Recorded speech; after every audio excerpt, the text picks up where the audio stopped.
ভক্তি ভরে তন্ত্রের ঘরে চ্যানেলে সকল বন্ধুকে অনেক ধন্যবাদ। আশা করি আপনারা সুস্থ আছেন এবং ভালো আছেন।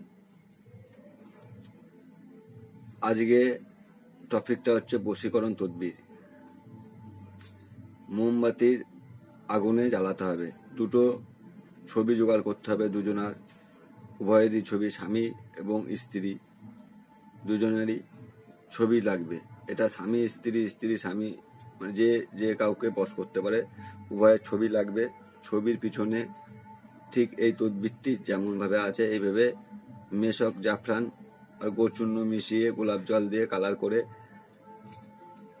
নিমের ডাল দিয়ে কলম করে, নিমের ডাল বলছি, ডালিম গাছের ডাল দিয়ে কলম করে এটা অঙ্কন করতে হবে। আগে পরে দুরুদ ইব্রাহিম পাঠ করে নিতে হবে। পশ্চিম দিকে মুখ করে বসে এ তদবিরটি করে মোমবাতির আগুনে জ্বালাতে হবে। ঠিক আছে? আর রাত্রিবেলা শোয়ার সময় দুটো লবঙ্গ নিয়ে মুখের ভিতরে রেখে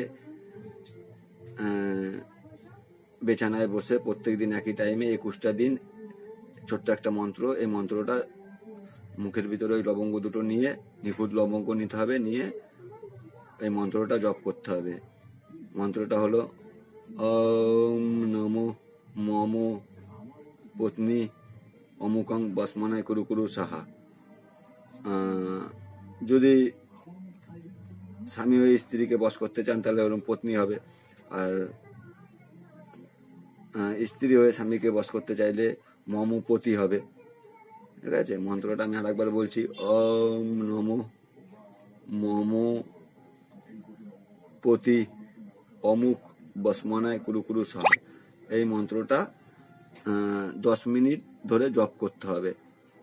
পদ্মাসন করে বসে, পূর্ব দিকে মুখ করে বসে প্রত্যেক দিন জপ করতে হবে। আবার ওই লবঙ্গ দুটো রেখে দিতে হবে। আবার পরের দিন ঠিক একই টাইমে ওই মন্ত্রটা আবার 10 মিনিট বসে জপ করতে হবে। এইভাবে 21 দিন একই লবঙ্গ দিয়ে, ওই দুটো লবঙ্গ দিয়ে 21টি দিন জপ করে কোনো নদীতে লবঙ্গ দুটো 21 দিন পরে ফেলে দিতে হবে। ঠিক আছে? ব্যাস। আর এইটা আপনারা 3 দিন করবেন।